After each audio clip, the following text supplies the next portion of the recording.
देव में, महादेव में, मानव में और महादेव में एक अंतर होता है। मानव अवगुणों को पकड़ने का प्रयास करता है और महादेव केवल गुणों को पकड़ने का प्रयास करता है, अच्छाइयों को पकड़ने का प्रयास करता है। उसको तुम्हारी बुराइयों से कोई मतलब नहीं होता। उसको केवल अगर कुछ चाहिए तो आपके गुण चाहिए, आपकी अच्छाई चाहिए।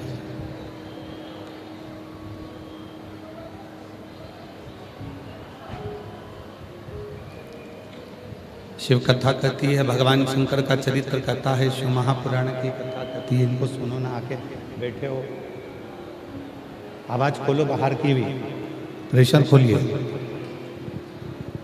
शिव महापुराण की कथा कहती है, भगवान शंकर का चरित्र कहता है, शिव तत्व कहता है। शिव महापुराण की कथा कहती है कि यदि मानव का शरीर मिला है, मानव की देह मिली है, तो उस देह को केवल व्यर्थ में गंवाना नहीं, उसको व्यर्थ में छोड़ना नहीं है। बड़ी मुश्किल से ना जाने कितने तप, ना जाने कितनी साधना, ना जाने कितने व्रत, ना जाने कितनी उपासना, ना जाने कितना कितना तप, साधना, उपासना जीवन में करी होती है, तब जाकर ये मानव की देह प्राप्त होती है, ये मानव का शरीर प्राप्त होता है।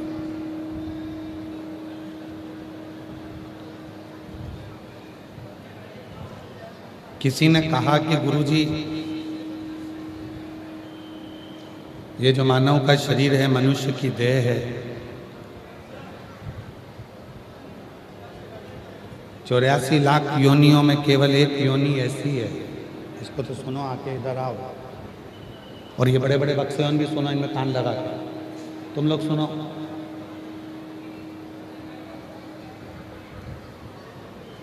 चौरासी लाख जो मानव की अन्य योनियां जो प्रकट होती हैं, 83,99,999 जो योनियां हैं, और उन योनियों के बाद जो 84 लाख नंबर की योनि है मानव की, मनुष्य देह क्यों प्राप्त हुई, किस लिए मिली? आप और हमको ये योनि मानव की मिलने का कारण क्या है? तो कहा 83,99,999 जो योनियां हैं, उन योनियों में हम भजन नहीं कर पाते, उन योनियों में हम तप साधना नहीं कर पाते, उन योनियों में हम भगवान की अविरल भक्ति को प्राप्त नहीं कर पाते। इसलिए केवल एक योनि है, वो 84 लाख में नंबर की है, मानव की योनि। ये ऐसी योनि है जिस योनि में हम भगवान का भजन कर कर, सत्संग कर कर, अच्छा कार्य कर कर, पुण्य कर कर, सत्कर्म कर कर हम स्वर्ग के द्वार पर जा सकते हैं, स्वर्ग तक पहुंच सकते हैं।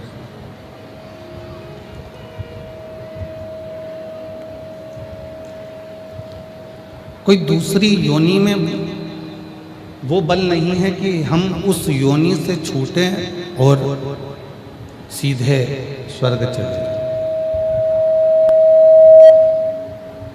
हम उस योनि से छूटें और सीधे स्वर्ग के द्वार पर चले जाएं। उस योनि में, किसी योनि में इसका वर्णन अगर है तो केवल एक योनि है, और वो है मानव की देह, मानव का शरीर, मनुष्य।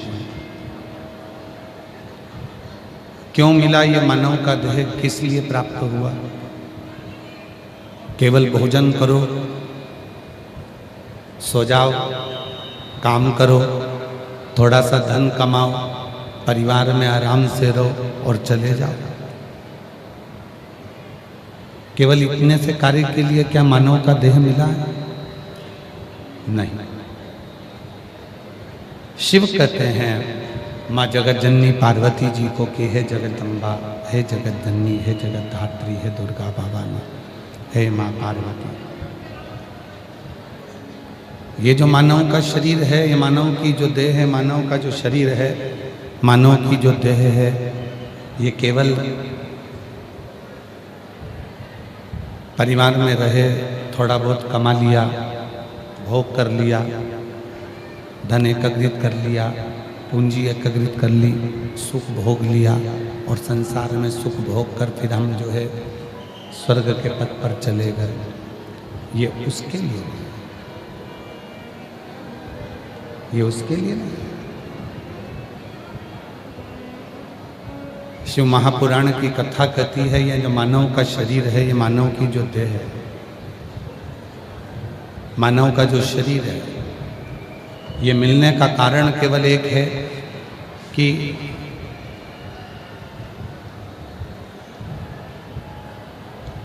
ये मानव का देह मिलने का कारण केवल एक है कि उस स्वर्ग में जाने से पहले, उस स्वर्ग में पहुंचने से पहले, मरने से पहले, जहां आप और हम रहते हैं उस क्षेत्र को, जहां आप और हम निवास करते हैं उस क्षेत्र को, बाहर की आवाज खोल दो, पीछे की आवाज खोल दो, जहां आप और हम रहते हैं उस क्षेत्र को हम स्वर्ग जाने से पहले, मृत्यु की सैया पर पहुंचने से पहले, हम उस मार्ग पर पहुंचने से पहले अपने क्षेत्र को स्वर्ग बनाने का प्रयास करें।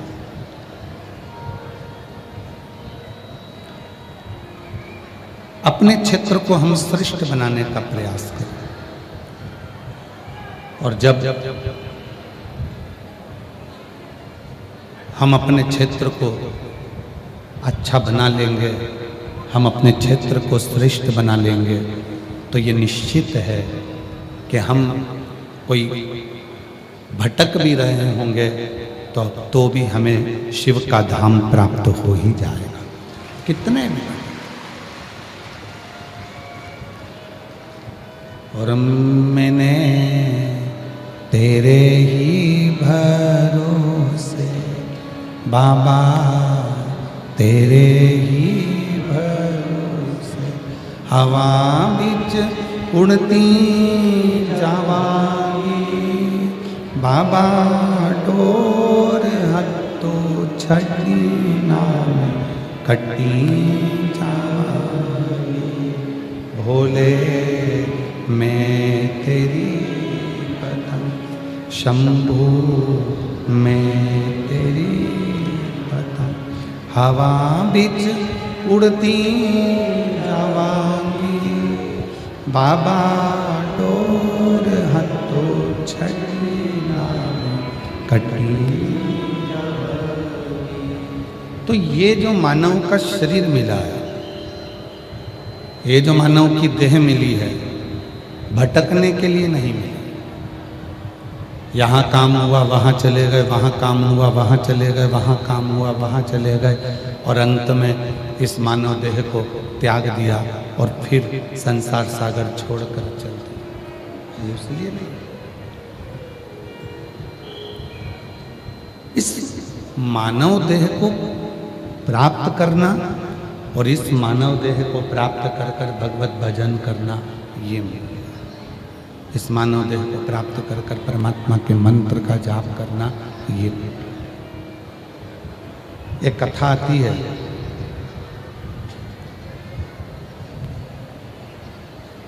कर्नाटक में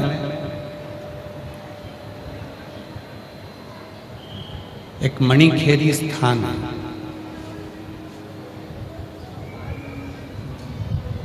जहां पर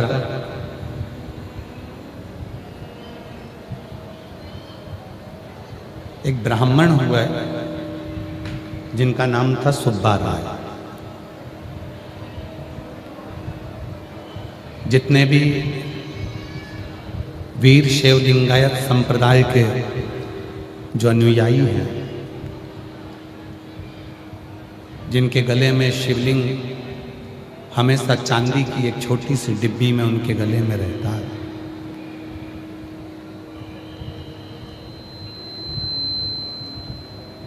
वीर शैव लिंगायत संप्रदाय के अंतर्गत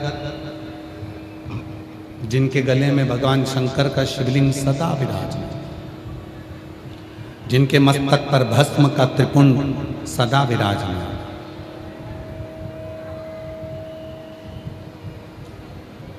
वो वीर शैव लिंगायत संप्रदाय के सद्गुरु संत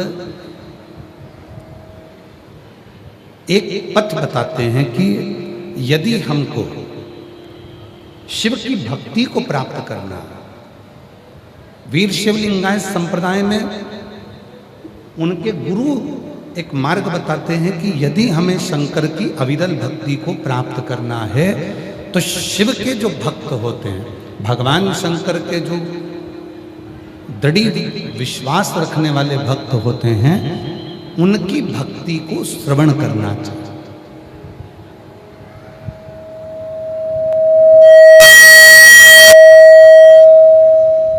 उनकी भक्ति को सुनना चाहिए, उनकी भक्ति को धारण करना चाहिए। और कितना सुंदर कहा है वीर शैव लिंगायत संप्रदाय में। यहाँ पर भी हमको विश्वास है कि कई लिंगायत संप्रदाय के शिव भक्त यहाँ बैठे होंगे, वीर शैव लिंगायत संप्रदाय के बैठे हैं क्या? हाथ उठाओ जरा, कितने लोग बैठे हैं? अच्छा, बहुत सारे बैठे हैं। रखो रखो, प्रणाम आपको, प्रणाम। आपके गले में जो शिवलिंग विराजमान है उसको हमारी ओर से दंडवत प्रणाम है, दंडवत। एक भक्ति, एक विश्वास, एक दृढ़ता,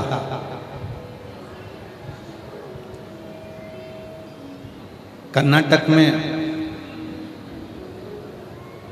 मणिखेरी नाम का एक स्थान है जहां पर एक भगवान शिव का ओंकारेश्वर का मंदिर है, मणिखेरी।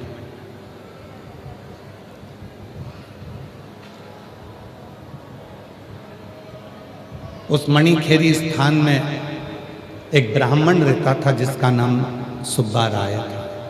सुब्बा राय शिव का बड़ा उपासक था, भगवान शंकर के विरल भक्ति में डूबने वाला, भगवान शंकर की भक्ति में भजने वाला, भगवान शंकर का स्मरण करने वाला, भगवान शंकर का मंत्र जाप करने वाला, भगवान शंकर की विरल भक्ति में डूबने वाला सुब्बा, जो शिव की भक्ति दिन रात किया करता था, दिन रात भगवान शंकर के भजन में, भगवान शंकर के स्मरण में डूबा रहता सुब्बा। वहां का एक राजा था जिसका नाम था लिंग राजेंद्र।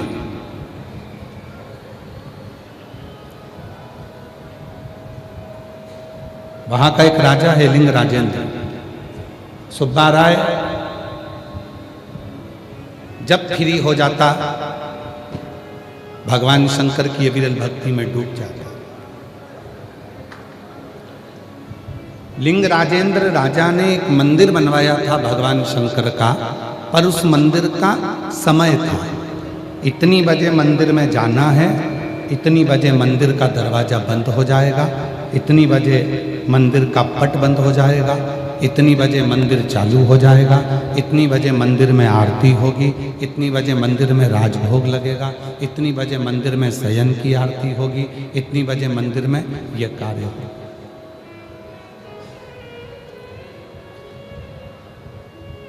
पर सुब्बा राय शिवजी का ऐसा भगत था कि जिसके पास में दिन रात काम में लगा रहता था, तो समय की कोई गणना ही नहीं थी कि कितनी बजे मंदिर जाना है, कितनी बजे मंदिर पहुंचना है, कितनी बजे भगवान को जल चढ़ाना है, कितनी बजे भगवान का स्मरण करना है, कितनी बजे मंत्र जाप करना है, कितनी बजे नाम जाप करना है,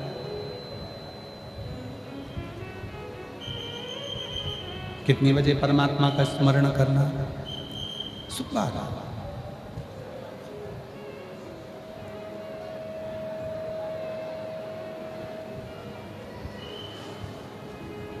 सीधा था, भोला था, कोई काम बता देता था, वहां चले जाता था, काम करता, मंदिर पहुंचा। अब लिंग राजेंद्र ने जो मंदिर बनाया था, लिंग राजेंद्र ने जो मंदिर का निर्माण करा था, उसमें समय की सारणी थी। आपके यहां भी जितने मंदिर होंगे, यवतमाल में जितने मंदिर होंगे, यवतमाल के आसपास में जितने मंदिर होंगे, सबकी समय सारणी होगी। इतनी बजे सुबह 6 बजे काकड़ आरती होगी, इतनी बजे मंगला आरती होगी, इतने बजे श्रृंगार आरती होगी, इतने बजे भगवान का भोग लगेगा, इतनी बजे शयन की आरती होगी, इतनी बजे संध्या आरती होगी, इतनी बजे भगवान का पट बंद हो जाएगा। पर कोई कोई भगवान शंकर के भक्त ऐसे होते हैं जिनके पास में समय नहीं मिल पाता, तो हो सकता है कि वो सुबह जिस समय मंदिर खुला हो उस समय पर ना जा पाए।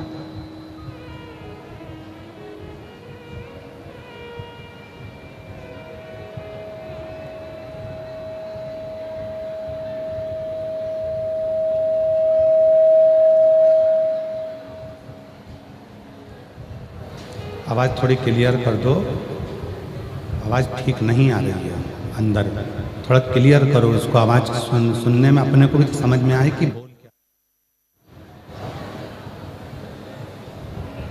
सुब्बा राय का समय जो था वो निश्चित नहीं था।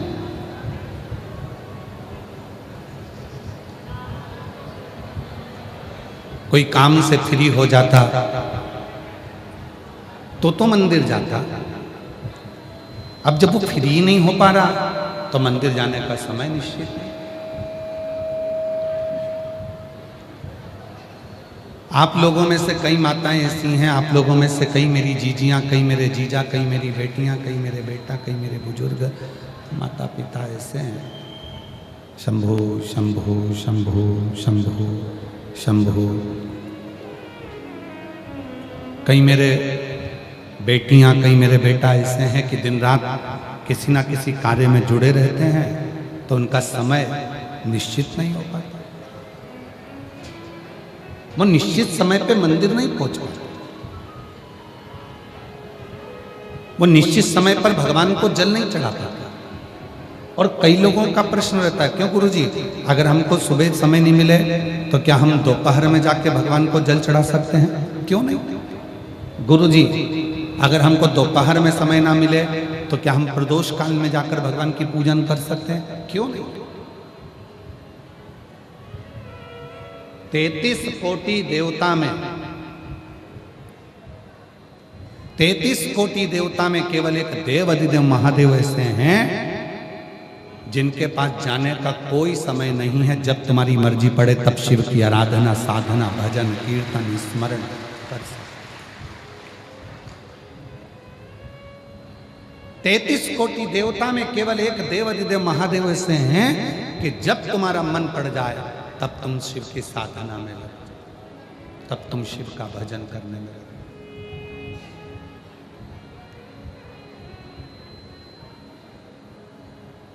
कोई समय नहीं, मृत्यु का और महाकाल का कोई समय नहीं होता। जब चाहो तब उस महाकाल को पुकार सकते हो। मृत्यु का समय नहीं है। किसी ने सुना कि मौत आई तो पूछ के आई, क्यों सुबह आऊं 9 बजे कि 10 बजे आऊं?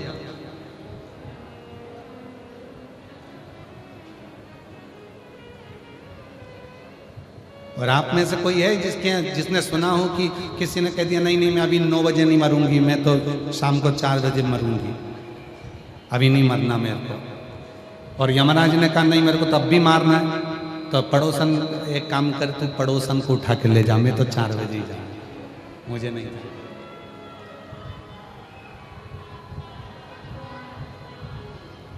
है कोई ऐसा जिसने मौत को कह दिया हो कि नहीं मैं अभी 4 बजे जाऊंगी, मैं 8 बजे जाऊंगी, मैं 12 बजे जाऊंगी, मैं 10 बजे जाऊंगी?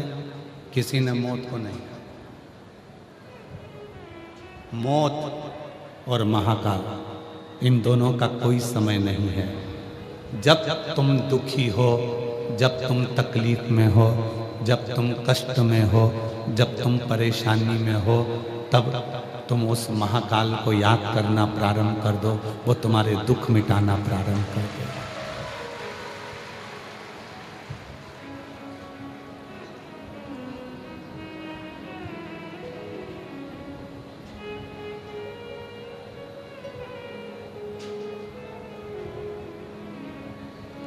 उस महाकाल का स्मरण करना प्रारंभ करो जब मन करे। शिव जब कृपा करे, मेरे वो घड़तानी जब करुणा कर दे, तब उसको भजना प्रारंभ करो, तब उसको पुकारना।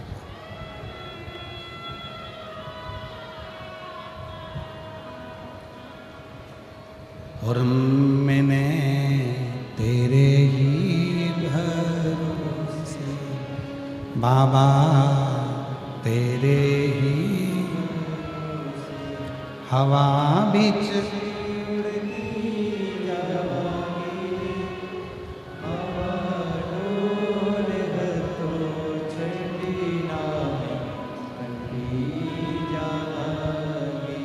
भोले में तेरी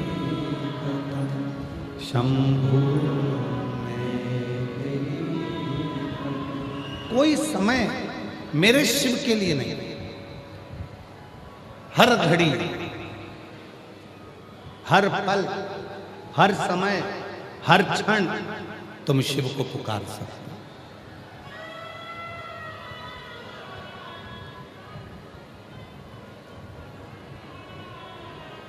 सुब्बा राय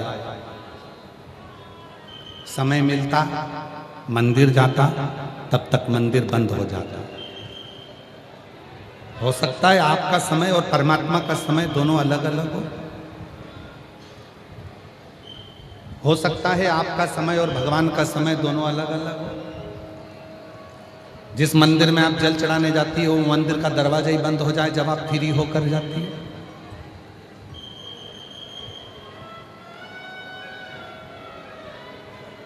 दोनों का समय नहीं मिल सकता।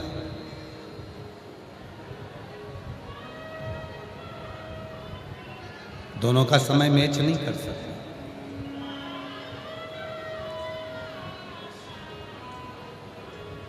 और दोनों का समय मैच कर भी नहीं सकता। प्रेम गली अति साकरी, जामे दो ना समाए। तो फिर करा क्या? सुब्बा राय ने एक काम करा। उसको मालूम था कि मैं मंदिर जाता हूं और मंदिर का दरवाजा बंद हो जाता है, मैं मंदिर पहुंचता हूं और मंदिर का द्वार बंद हो जाता है। सुब्बा राय ने काम कर कर आता, थोड़ा सा दूध बाजार से खरीद लेता और सुब्बा राय एक पत्थर पर दूध को चढ़ा देता। उसको शिव माना, उसको शंकर माना।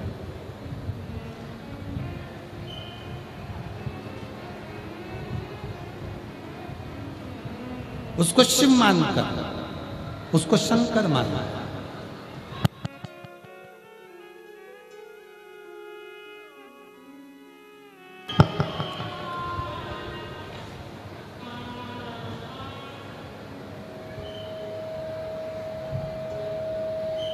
एक शिला पर दूध चढ़ा देता और दूध चढ़ाकर उसकी ही आराधना साधना करता। क्यों?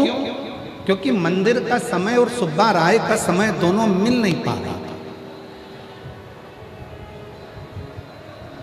जब मंदिर पहुंचता है, मंदिर बंद हो जाता है,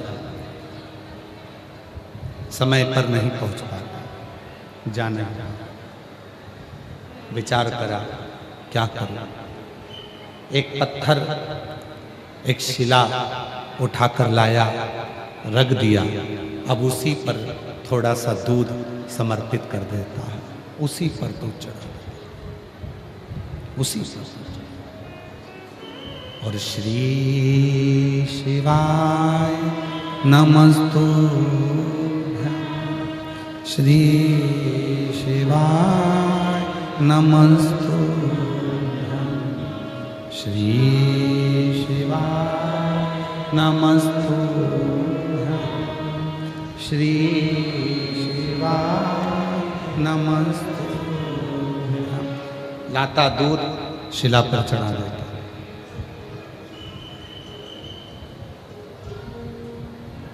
एक दिन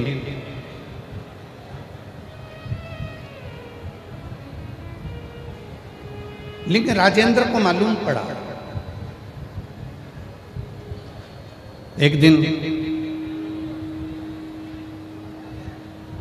मणिखेरी के जो राजा थे लिंग राजेंद्र, उनको मालूम पड़ा और लिंग राजेंद्र को मालूम पड़ा कि सुब्बा राय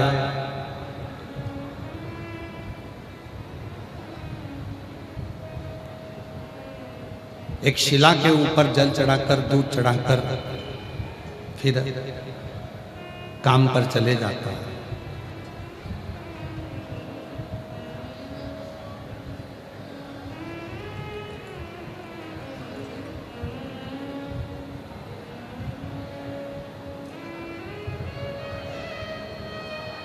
राजा को मालूम पड़ा, राजा ने अपने मंत्रियों को भेजा, जाओ जरा पता करो, जब हमने इतना बड़ा मंदिर का निर्माण करा है, हमने इतना बड़ा मंदिर बनाया है, इतने बड़े मंदिर का जब निर्माण कर दिया है, तो सुब्बा राय को अगर जल चढ़ाना है तो वहां चढ़ाए। सुब्बा राय को अगर दूध चढ़ाना है तो वहां चढ़ाए।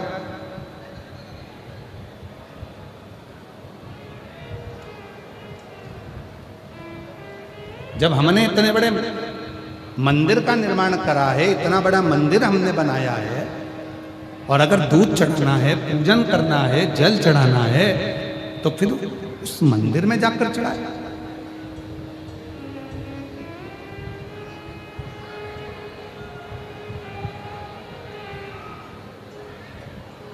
एक शिला के ऊपर, एक पाषाण के ऊपर, एक पत्थर के ऊपर दूध चढ़ा रहा है, जल चढ़ा रहा है। क्या सुब्बा राय में विवेक नहीं है? क्या सुब्बा राय में बुद्धि नहीं है? विचार किया महाराज। राजा को क्रोध आ गया, गुस्सा आ गया, और राजा को इतना क्रोध आया कि लिंग राजेंद्र ने उसी समय पर ब्राह्मण सुब्बा राय को बुलवाया और बुलवाकर कहा, सुब्बा राय, हमने इतने बड़े मंदिर का निर्माण करा, उस मंदिर में जल चढ़ाने की जगह, उस मंदिर में दूध चढ़ाने की जगह तुमने एक पत्थर रख दिया और उस पत्थर पर दूध चढ़ा रहा है, उस पत्थर पर तुम जल चढ़ा रहे हो, उस पत्थर पर तुम पूजन कर रहे हो, उस पत्थर की तुम साधना कर रहे हो, उस पत्थर का तुम पूजन कर रहे हो। सुब्बा राय ने हाथ जोड़कर लिंग राजेंद्र राजा से कहा, महाराज, महाराज, पूजन करने तो मैं मंदिर ही जाता, पूजन करने तो मैं मंदिर ही जाता, पर मैं जब सबके यहाँ काम करता हूँ, सेवा करता हूँ, किसी किसी के यहाँ कोई काम होता है, किसी के यहाँ कोई काम होता है, और ये सेवा करने के बाद, काम करने के बाद जब मैं फ्री होता हूँ और फ्री होकर जब मैं मंदिर जाता हूँ, तब तक मंदिर का दरवाजा बंद हो जाता है, तब तक मंदिर का द्वार बंद हो जाता है। अब आप बताएं महाराज कि मैं करूं तो करूं क्या, कहीं मेरा नियम ना टूटे, इसलिए मैं शिव की साधना करता हूं। एक शिला के रूप में मैं पूजन करता हूं, एक शिला। हमारे बीच में क्षेत्र के पालक मंत्री जी पधारे हैं। मैं निवेदन करता हूं कि आप व्यासपीठ का पूजन करने के लिए आए। क्षेत्रीय पालक मंत्री महोदय यहाँ पधारे।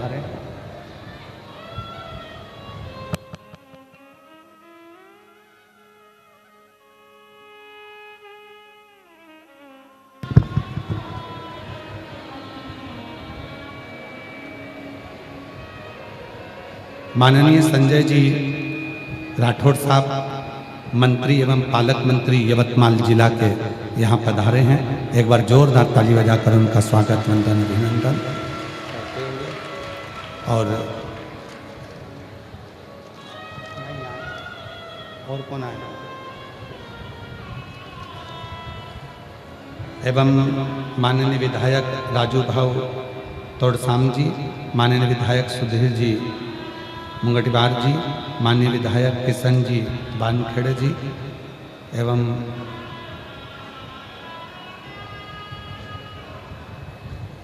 जो भी अतिथिगण के नाम यहाँ आए हैं उनका शिव तत्व कह रहा है, भगवान शंकर का पवित्र कथा कर रही है, शिव कथा वर्णन कर रही है। सुब्बा राय जी एक शिलाखंड की पूजन करते हैं, एक शिला की पूजन। जब मैंने इतना बड़ा मंदिर बनवाया तो तुम मंदिर क्यों नहीं जाते? जब मैंने इतना बड़ा मंदिर बनाया तो तुम मंदिर क्यों नहीं जाते? सुब्बा राय जी ने कहा कि मेरा और मंदिर का समय नहीं बैठ पाता, मैं सबके यहाँ सेवा कर कर काम कर कर फ्री होता हूँ, तब मैं मंदिर जाता हूँ, और मंदिर जाता हूँ तब तक मंदिर का द्वार बंद हो जाता है। मंदिर का द्वार बंद हो जाता है तो मैं कैसे वहाँ जल चढ़ाऊँ, कैसे वहाँ पूजन करूँ? समझ नहीं क्या? इसलिए मैंने ये पत्थर को रखकर उसी को शिवलिंग मान लिया।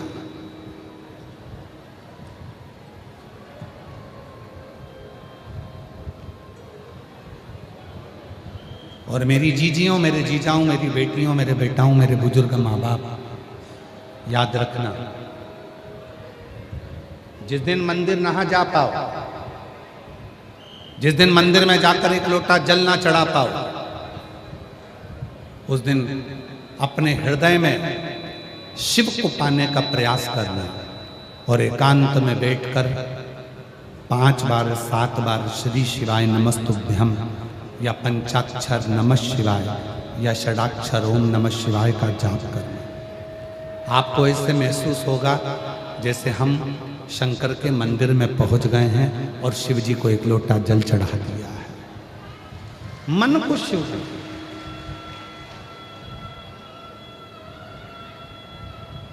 मन को शंकर बना, मन को शिव स्वरूप बना। और जब मन को शिव स्वरूप बना ले, मन को शंकर बना ले, मन को चित्त को हम शिव बना ले, तो जीवन का एक आनंद अपने आप प्राप्त हो जाए। वो एक स्मरण करते शैलेंद्र जी, मन मेरा मंदिर,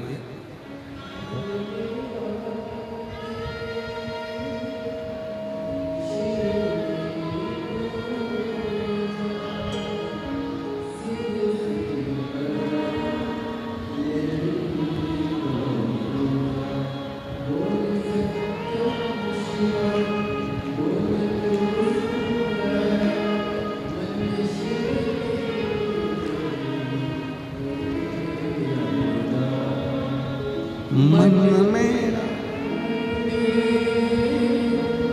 शिव मेरी पूजा, शिव से बड़ा नहीं।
जय श्री राम पार्वती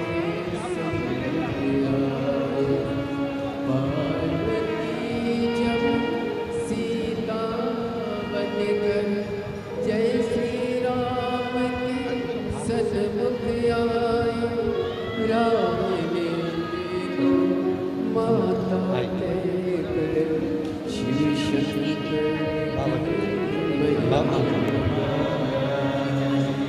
शिव शक्ति में सब मेरी पूजा शिव से बड़ा नहीं सत्यम शिव बोल तो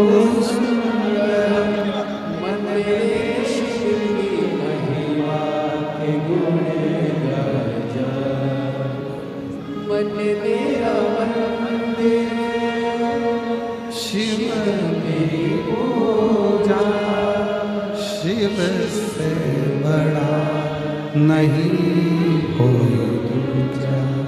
बोल तो सुंदरम मन में शिव की महिमा के गुण गाया। सुब्बा राय मन को मंदिर बना लिया। सुब्बा राय ने अपने हृदय को मंदिर बना लिया, अपनी चित्त वृत्ति को मंदिर बना लिया, अपने मन को मंदिर बना लिया सुब्बा राय। और केवल एक शिला को रखकर एक शिवलिंग के रूप में उसी की पूजन, एक शिला को रखकर उसी की आराधना, एक शिला को रखकर उसी की साधना सुब्बा राय करने। लिंग राजेंद्र ने पूछा, राजा ने पूछा कि मैंने इतना बड़ा मंदिर बनाया और तुमने अलग से पूजन करना प्रारंभ कर दिया।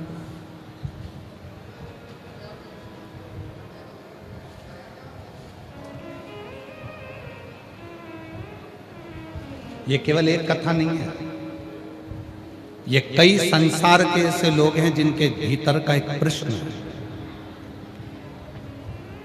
भीतर का प्रश्न।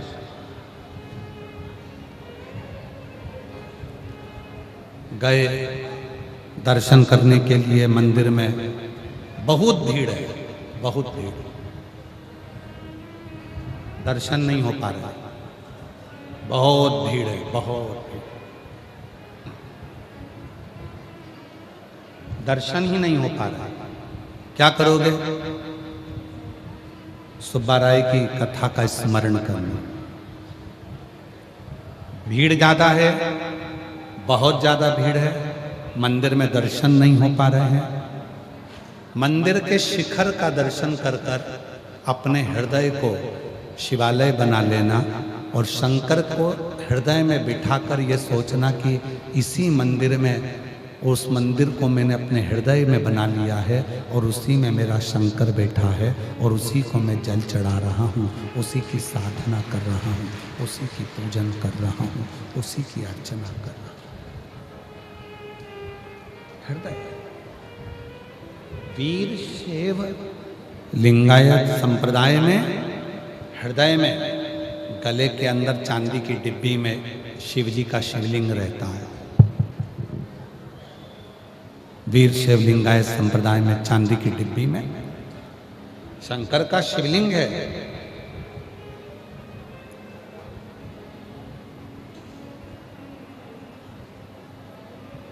एक भक्त ने पूछा अपने गुरु से, कोई बड़ा भक्त नहीं था, 8 साल का लड़का अपने गुरु से पूछता है कि मेरे गले में ये चांदी की डिब्बी में शिवलिंग क्यों है?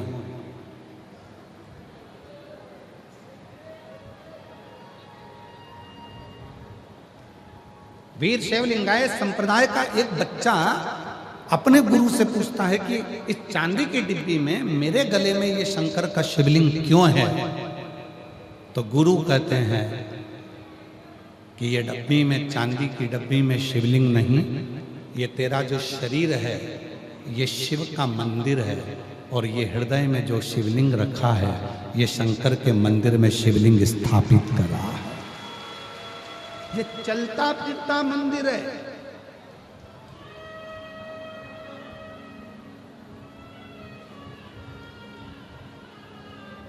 ये चलता फिरता मंदिर है।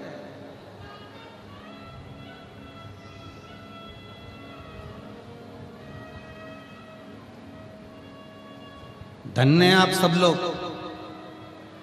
जिनके घर के पास में एक लोटा जल चढ़ाने वाली कोई माता रहती है। धन्य हैं आप सब लोग जिनके घर के पास में कोई शंकर जी के मंदिर जाने वाला बच्चा रहता है। धन्य हैं आप सब लोग जिनके घर के पास में कोई मस्तक पर त्रिपुंड लगाने वाली कोई बहन, कोई भाई, कोई परिवार रहता है, जिसका रोज दर्शन तुम करते हो तो तुम्हें कैलाश का वास होता है।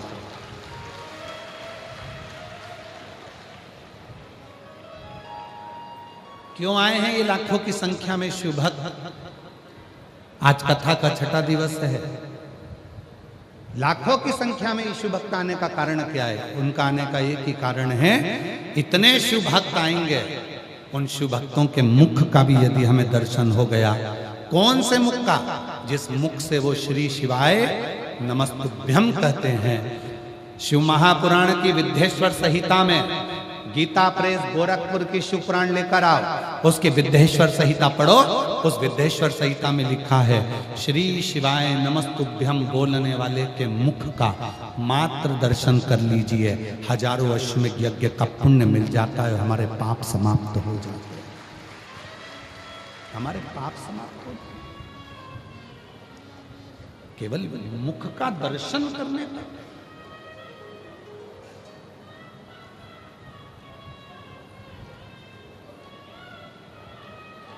ये चलता फिरता ये शरीर, ये हमारा मंदिर है, और इस मंदिर में जो मन है, जो चित्त है, वो हमारे मंदिर में शंकर का शिवलिंग उसके अंदर विराजमान है। हृदय का शिव बैठा। लिंग राजेंद्र को क्रोध आ गया, मैंने जो मंदिर बनाया उस मंदिर में तो पूजन करने नहीं जाता और अलग से शिवलिंग रखकर उसकी पूजन कर रहा। और वो तो शिवलिंग भी नहीं है, केवल एक पत्थर, एक कंकर, तो उसकी पूजन कर रहा। केवल एक पत्थर और कंकर की पूजन। कई माताएं कहती हैं, गुरुजी हम घर पर सीहोर गए थे और सीहोर से कंकर शंकर लेकर आ गए। हम जब कंकर शंकर की पूजन करते हैं, पूजन करते करते, और विश्वास रखना, अगर सीहोर का कंकर शंकर के रूप में तुम्हारे घर में विराजमान है, तुम उसकी पूजन रोज करते हो, तो एक दिन उस कंकर में ही तुम्हें शंकर का प्रतिबिंब स्वयं नजर आने लगेगा। स्वयं उसी कंकर में। और वो कंकर कितना प्रबल होगा? जिस दिन तुम्हारे ऊपर कोई समस्या आने वाली होगी, जिस दिन तुम्हारे ऊपर कोई दुख आने वाला होगा, कोई कष्ट आने वाला होगा,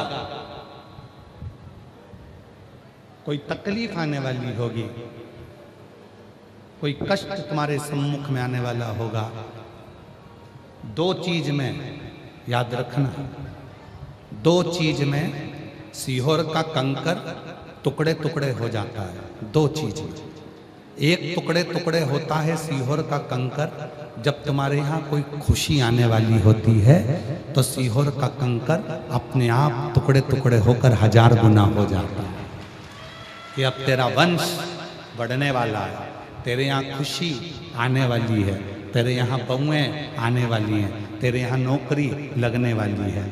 समझ लेना अपने आप कंकर के टुकड़े हो गए, समझ लेना कि कहीं ना कहीं विस्तार हो रहा है। और दूसरा, जल डाला, जल सूख गया, फिर जल डाला, फिर सूख गया, और कंकर के आखिरी में टुकड़े हो गए। समझ लेना कि कोई दुख आने वाला था, मेरे शंकर ने अपने ऊपर झेल लिया है, शिव ने उसको उतार दिया। शिव ने।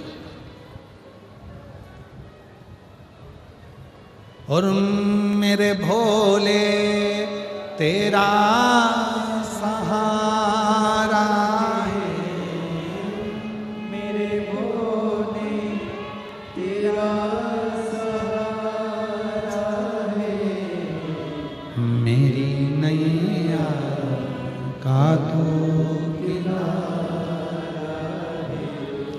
मेरी नैया का तू मेरे बाबा तुझे मेरे बाबा तुझे पुकारा मेरी नैया का तू। सुब्बा राय ने भगवान शंकर को हृदय में बिठा रखा। एक पत्थर की, एक पाषाण की, एक कंकर की पूजन करता था। पत्थर रखा था, उसका पूजन कर रहा, पत्थर का पूजन।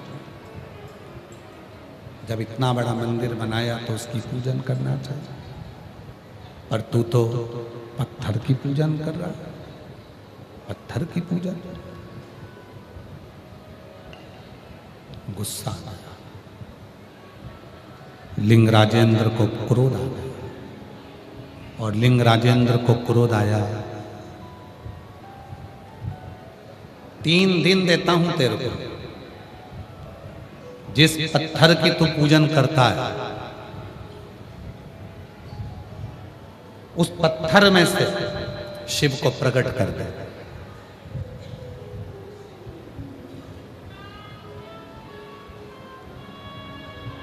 सुब्बा राय ने हाथ जोड़कर कहा, महाराज तुमने जो मंदिर बनाया है, उस मंदिर में जो शंकर जी बिठाए हैं, क्या आप उसमें से शिव जी को प्रकट कर सकते हैं? लिंग राजेंद्र ने, राजा ने जैसे ही बात कही तो सुब्बा राय ने शब्द कहे तो लिंग राजेंद्र को बुरा लग गया। तुम मुझसे मुंह मिलाता? 3 दिन के अंदर जिस पत्थर पर तू पूजन करता है, जिस पत्थर की तू अर्चना करता है, जिस पत्थर पर तू दूध चढ़ाता है, जिस पत्थर पर तू जल चढ़ाता है, अगर उसमें से शिव प्रकट नहीं हुए तो तुझे मार दिया जाए। 3 दिन तो जाने दो। सुब्बा राय राजा को कहता है, अब भी चलो, आहूं में असर होगा, घर बैठे बुला लेंगे, तुम रूठे रहो भोले, हम तुम्हें मना लेंगे, आओ अभी चलो, अभी चलो। तो राजा ने रथ तैयार करा, सुब्बा राय पैदल चला। जिस शिवलिंग पर, जिस पत्थर पर सुब्बा राय जल चढ़ाता था, जिस पत्थर पर सुब्बा राय दूध चढ़ाता था, उस पत्थर पर, उस पत्थर के सम्मुख में पहुंचकर सुब्बा राय ने हाथ जोड़कर निवेदन करा, प्रार्थना करी, हाथ जोड़कर कहा, भोले बाबा कृपा करिए, करुणा करिए। ये लिंग राजेंद्र राजा, ये राजा आपकी परीक्षा लेना चाहता, आप कृपा करो, करुणा करो, दया करो, कृपा कर दीजिए। सुना,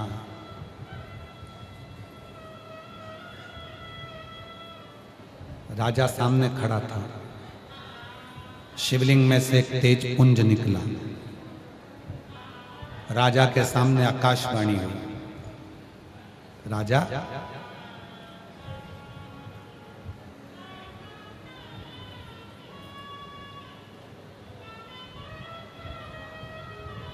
तू मुझे पाना चाहता है? सुब्बा राय की तो भक्ति प्रबल है, जिसके कारण उसे मेरा दर्शन हो जाता है, पर तेरी भक्ति अभी प्रबल नहीं हुई है जो तुझे मेरा दर्शन। सुब्बा राय के सामने शिवलिंग में से आवाज सुनकर राजा भवन में चले गया, और भवन में गया तो उसको क्रोध आ गया। कोई बहुत बड़े ओहदे पर रहे, बहुत बड़े पद पर रहे, बहुत बड़ी प्रतिष्ठा पर रहे, और उसको यदि कोई समझाए तो उसको बुरा लगता है कि मेरे जैसे व्यक्ति को समझा, मेरे जैसे व्यक्ति को समझाना।